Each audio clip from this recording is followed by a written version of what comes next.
Advertisers are not happy that Disney took millions to let them advertise this year's awful Oscar telecast. So how's Disney responding? With jokes, of course. Welcome to Popcorn Planet. I am Andy Signore, and look, love or hate Disney, man, they have some cojones to be able to respond the way they just did to their sponsors. All right, look, it's a two-pronged story because Jimmy Kimmel just roasted Disney during their Upfronts presentation. This is sort of an annual thing they do, and Jimmy Kimmel's now done it 2 years in a row, where he's roasted ABC, Disney, and a lot of other networks. I'll go through some of the best jokes, so stay tuned for that. Before I get there, though, it's important I go through this story, which is the fact that Disney advertisers are very upset at them, and Disney is stung by the hard impact of Oscars cratering ratings. All sponsorships are now under spotlight, says the ad bosses. So what does this mean? It means the advertisers complain. They're like, dude, we spent millions of dollars to be advertisers on the Oscars, and the show sucked. The show not only sucked, but the show offered the lowest ratings in the history of the show. Why did you overcharge us so much? So how is Disney going to respond to that? Is Disney going to attempt to make good or give them more ad buys? No, Disney's going to sort of make excuses. Well, we're seeing a hard impact on the performance of this year's Oscars, given the reality of movies in theaters and the movie-going audience being able to actually see all the movies, Disney's advertising sales and partnership said on Tuesday during the company's pre-Upfronts online press conference. Last month, the 93rd Academy Awards fell to an unfathomable low. Just a few years ago at 10.4 million years, 2.1 rating, the least watched ratings ever. I think they meant weeks ago. Lowest rating ever, spotlighting Hulu, which is Disney's movie. Fox No Man Land took Best Picture. Troubling numbers come as Disney-owned ABC asked advertisers to shell out $2 million and more for 30-second spots during what is typically Hollywood's biggest night. This rating share was just an embarrassment for what it used to be. And to chart for that kind of number, to charge $2 million for 30 seconds and more, is insane. So here's how they responded to sort of the advertisers upset. There's no question that we will look at all the sponsorships across all our business going forward and make sure that they reflect the potential and audience and the impact they drive. But live continues to be an important strategy for us. She said a lot of the Oscars' latest harsh decline was because of the pandemic and that, all the cinemas were shuttered. It's such an excuse. Who didn't? I mean, if you wanted to watch these movies, you had every opportunity. They were available on every streaming opportunity, Amazon, Roku, all across. Roku, what is it called? Roku, right? My Roku had all the movies on my thing. You could watch Sound of Metal. You could watch The Father. You could watch Nomadland. It's all available digitally. You don't need to see the theaters. But here's Disney blaming the theaters for why the Oscar telecast was so low. No, the Oscar telecast was so low because the ceremony sucked. They shouldn't even had one this year. You took all your advertisers' money and gave them nothing. On top of that, you've made it so about inclusion and it's become so pandering and frustrating. Nobody cares about these movies. Back in the day, it used to be about escapism and fun movies. And nowadays, it's just like a bunch of movies that no one really wants to make the time to see. Look, I'm not even trying to knock the movies. I'm a film lover. I get it. But just, I don't know. It felt like a chore this year to get through all the homework assignments of the Oscar nominees. There wasn't a drive to do it. And we're all sitting home with time to spare. And people aren't watching the movie. So what does that tell you, ABC Oscars?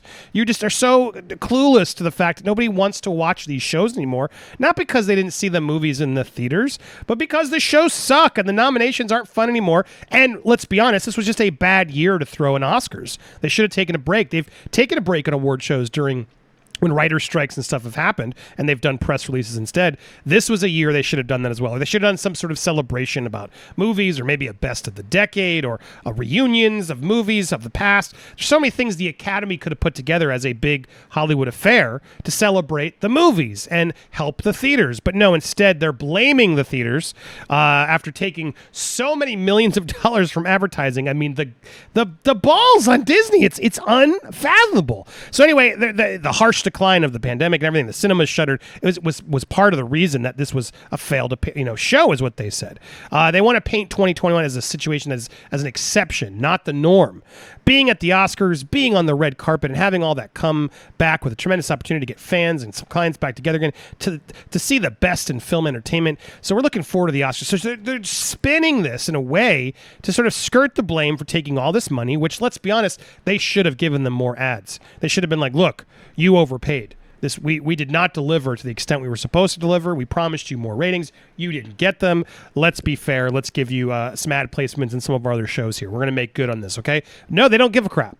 And it'll be interesting to see if any networks or sponsors, rather, sort of, say, you know what? No thanks next year. Next year's Oscars is going to be a very telling thing to see what they're able to charge, and will sponsors even come in droves like they used to. Now, add more salt into the wound. Jimmy Kimmel did his roast. I'm going to start with one of the last jokes here. Give us your money. We're Disney. We're going to get it out of you one way or another. Or how about this? Give us your money or we'll kill Baby Yoda. The New Fronts is the Upfronts. The New Fronts is the digital version. The Upfronts is basically where the networks all get in front of all the sponsors, the advertisers, to sort of help them sell and package the stuff they have coming up.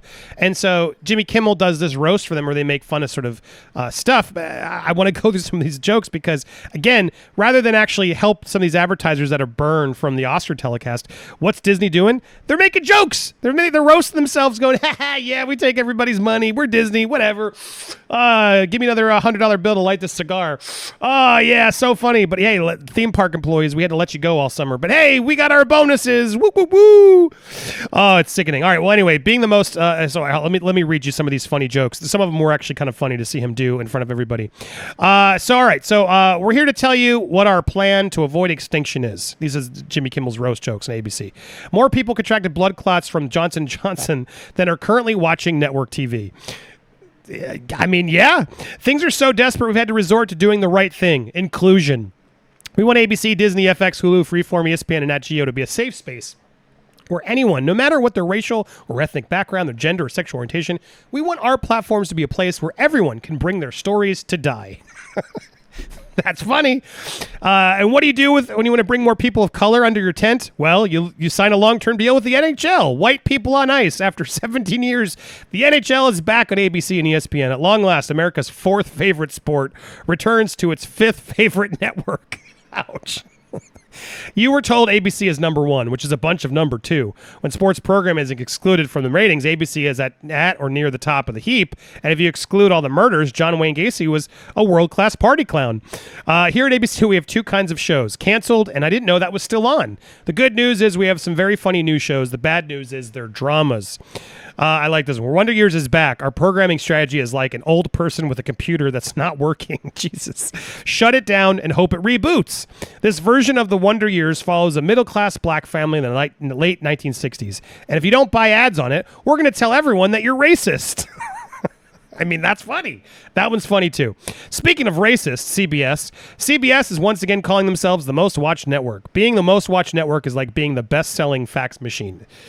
Yeah, who watches network TV? Nobody does anymore. NBC is planning to move forward with the Olympics this summer, even if they have to kill every last person in Japan to do it. Why doesn't NBC just move the Olympics to Chicago like they do every other show? It's true. It does feel like every show. Chicago Fire, Chicago Med. I don't even know. Are those real shows? NBC has a new drama called La Brea, which is an epic adventure that begins when a massive sinkhole opens up in the middle of Los Angeles, killing all of NBC's comedy pilots. Is that a real show? That sounds kind of fun. How long is is that a joke? Is it really a show called La Brea, but a sinkhole? Wait a second. No. La Brea, NBC, sinkhole? No, that was a joke, right? Is this a real show? No. What? There's a show called Sinkhole? What? Jesus Christ. What on earth is that? All right. Well, there you go. There's a show called Sinkhole. You learn something new every day. How many are they going to keep having sinkholes? I'm so fascinated. How many sinkholes are they going to have to keep that show interesting? Anyway, they have 2 full nights of Law and Order. Instead, NBC has 2 full nights of Law and Order. Dick Wolf. At ABC, we don't have a Dick Wolf. We don't have Dick. When you've got a name like Dick Wolf, it pretty much guarantees you'll be in charge of stuff. It's like being called Gotta be careful. You can read that. You're just gonna win. Fox might have come up with a single worst idea of the year. It's called The Big Leap. This is a dramedy about a reality TV dance show following a group of diverse underdogs, putting on a modern, hip version of Swan Lake. That show won't make it to the end of this sentence. Here's a tip. If you have to describe something as hip, it isn't. Facts. I mean, that sounds awful. Networks need to stop trying to be cool. We're like grandpa in skinny jeans. We're not cool. Isn't there something to be said about dying with dignity? Somehow, with everyone stuck in their house and nothing to watch but TV for the past 14 months, we still managed to lose ratings. Disney Plus has been a huge success for this company. It's more than just a streaming service. It's a child care provider. It's a nanny that costs $8 a month. And if you don't have to worry about your husband effing it, Disney Plus, we are making something truly special, something that has not been made here in a very long time. Money. Let's call ABC what it really is. Disney minus. Aha, damn.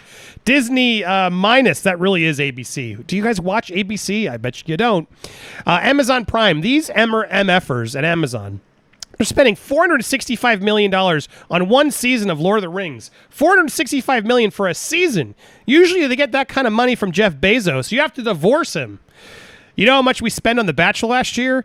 $80 for the whole season. We bought a case of wine and a Costco-sized box of rubbers. That was it. I like that joke. I like Bachelor jokes. We're all screwed. My kids don't even know what commercials are. I'm sorry to tell you this, but when we go on vacation and put on Cartoon Network or something, they're like, why is this woman doing laundry in the middle of our show? We're a dying breed, but we're dying together. Until next year, give us your money. We're Disney. We're going to get it one way or another. Or how about this? Give us your money or we'll kill Baby Yoda. Yeah. Look, there were some funny jokes there, I got to say. Good on Jimmy Kimmel for delivering a few laughs and showing them what it's like. But man, the guts on Disney to take the money, which they did here, and then in front of them all at the Upfronts, New Fronts, whatever this one was, this is the Upfronts, in front of them all just like, yep, we got your money. We're Disney. So what? Sorry. We're taking it. What are you going to do about it? I mean, wow. Whew. What do you think of all this? Should they have given those advertisers the Oscars something else, or is that? I guess that's part of the deal. You don't know. There's no guarantee. They should have known better. I want to hear your thoughts. If you haven't already subscribed and you want more industry coverage, scoops, breakdowns, and more fun stuff, hit that subscribe button. Hit the bell for all alerts. Smash that like button as well, and tell me your favorite thing I said or something about Disney. Just say, hey, Andy, I watched your video. Thanks for being here. Something like that. I wrote a comment for you. Stay tuned. We'll be live tonight. It's Tuesday. Every Tuesday, Thursday night. We're live at 9 p.m. Eastern Standard Time. Thank you so much for supporting Popcorn Planet.